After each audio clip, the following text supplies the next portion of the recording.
Welcome to another Star Citizen video, this one comprising some action from 3.1.2 and 3.1.3. So to start with, we're going to go to Kareah and try to remove my wanted level. It might seem a little odd in a video kind of discussing exploration, but bear with me, we'll get there. If you saw my live stream previously, you'll notice that I had some issues landing at Ola-Zar and getting wanted level to work at Kareah. Well, finally it started working. I don't know what happened.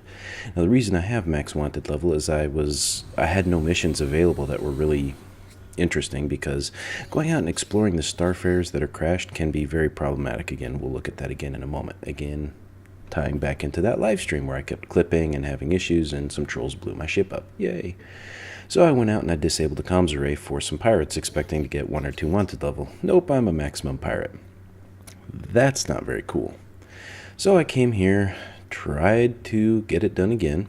I'm going to speed the video up here a lot and skip a lot of this, because it actually took 20 plus minutes to get all of my wanted level undone, which is pretty ridiculous.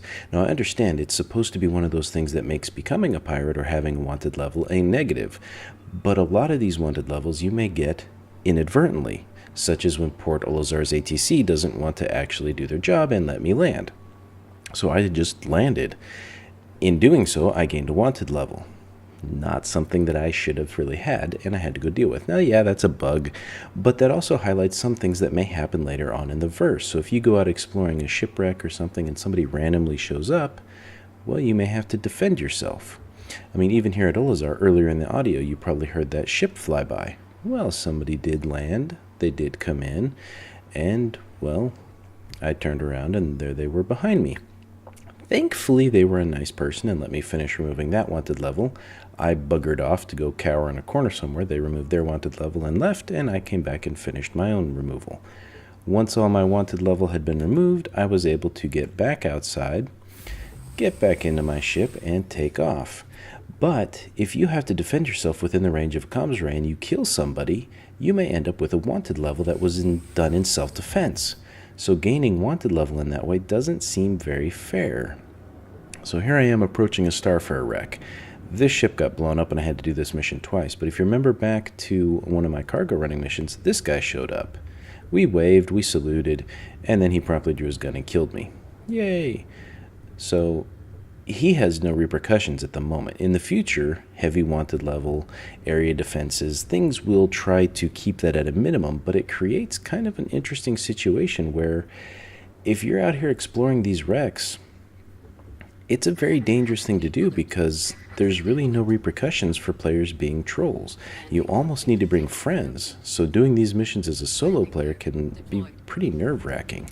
I mean, I'm landing here, I just passed a freelancer on its way, and there's a plane landed there, there's an Andromeda parked up on back of the starfare, and then there was a racing ship up there as well. That's 4 or 5 players out here all exploring the same wreck, hopefully being civil to each other.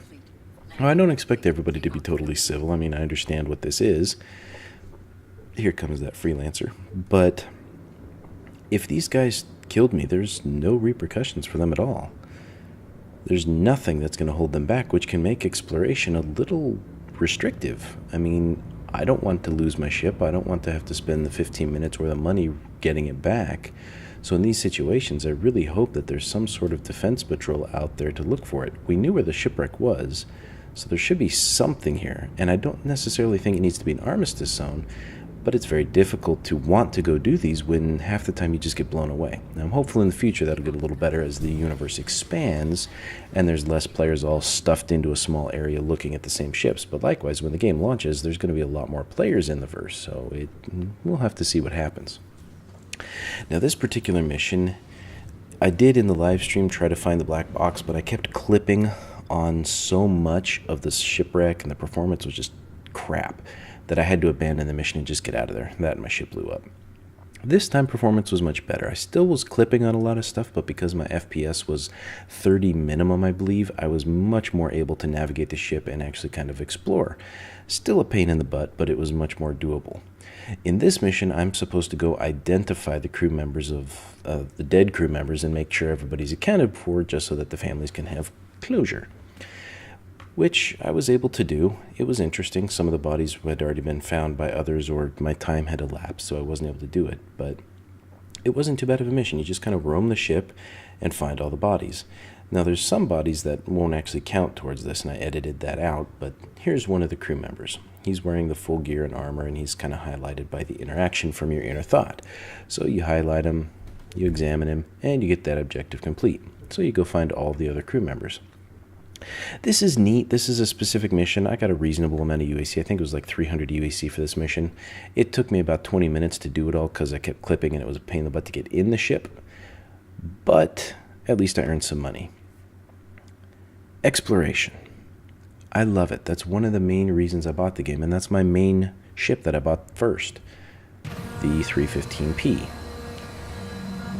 Now, the 315P was billed as a very fast ship. It's already been way outdone by speed and other things, so I'm not sure what I'm going to do with it. But the Prospector here, my mining ship, actually is one of my favorite ships to go cruising around in exploration. Why? And this is why. Look at that big, beautiful, empty glass front. You have such a commanding view of everything out the window here. It's such a contrast to the 85X, which is the luxury snub ship that I was using earlier. You can't see anything out of that stupid thing. But here, I have such a beautiful view that I can just turn my head around, cruise in one direction, and look. Well, what am I looking for? If you remember back into some of my 3.0 videos, I was trying to find the crashed Javelin, I think it is, ship out on Daymar. And I never could really get close to it. Either it was nighttime, or I just didn't have time, or I really couldn't find it. So I'm out here trying again, and I know the general location, but I've never actually been there. This area looked kind of promising, and I'd been flying for about 15 minutes just loving the view out of the ship when I finally spotted something in the distance that looked a little ship-like. And this was kind of a moment that made you kind of feel like you're playing the Force Awakens or something when you're on the planet with Rey and the downed Star Destroyers are all over the place, because you come over the hill and there's this massive Javelin crashed into the sand and the rock. Really old and falling apart. My friend was watching my stream on Steam. I was really happy I found it, so... It's beautiful to just fly upon these wrecks. Now, this is very preliminary, and they need to do a lot of work to make some of these wrecks more interesting, but this was really cool to see. It's just a shell, just some hunks of metal with some sand filled in there. You can't do a lot. But it was beautiful to see this ship just laying here in the dirt. You can see kind of gouges in the sand where it looked like it might have dragged along the dirt. Some of the rocks look shattered. Really beautiful to see. Sadly, you can't really interact with it beyond that, so I thought maybe I could shoot it and at least make some holes appear in it. Not there yet. But there should be a ton of these wrecks when everything happens all over the place. Even if they don't have missions for them, you should still have a bunch of crashed ships all over the place that you can go and explore. So I wanted to land and kind of roam around a minute. The sun is starting to set, so I thought it'd be kind of nice to enjoy the sunset here. There's the bridge that I'm flying over. You don't really gain anything for this, but in all the MMOs that I've ever really played, most of the time I do. I just love roaming around and seeing the beautiful sights that art designers and people have put together. I mean, when Hurston and ArcCorp and all the other beautiful locations start going in, it's going to be fun just to cruise around and look at what's there. It just gives you a sense of scale, seeing my puny little Prospector against the size of this Javelin. Now, it was a bit too big to fly through the engines. I know smaller ships can actually fit through there somehow, which is crazy. And, of course, the door decided to not want to open. But let's get out and take a look at it. And when you get out, you can see that they've weathered the hull a lot. The materials look good, but part of the aesthetic is ruined when you get down and up close, because the ship looks like it was just plonk, stuck there.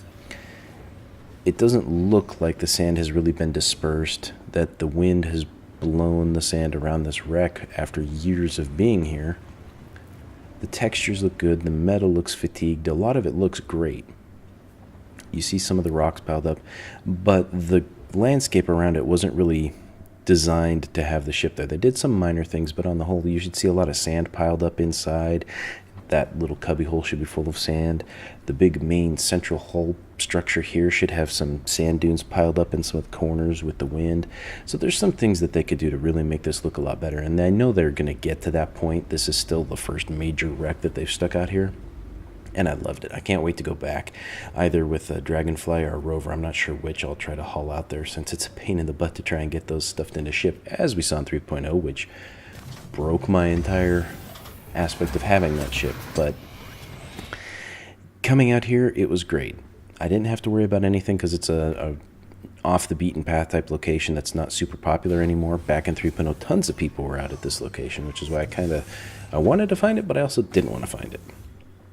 Now, mining, when that goes in place, will really highlight the exploration, and I can't wait to get into doing some of that in 3.2 with the early iterations of mining going in as 3.2 and 3.3. I don't remember, but anyway, when early mining goes in place, it's going to be a lot of fun to come out to these locations, get to do some mining and some other work, and that's also going to test some of what you can do as a solo player, because while I do have one or two friends that own the game, or at least own the alpha at the moment, they're not always going to be around and wanting to sit there in an Aurora or a Freelancer or something to protect my butt, or vice versa, me protecting them.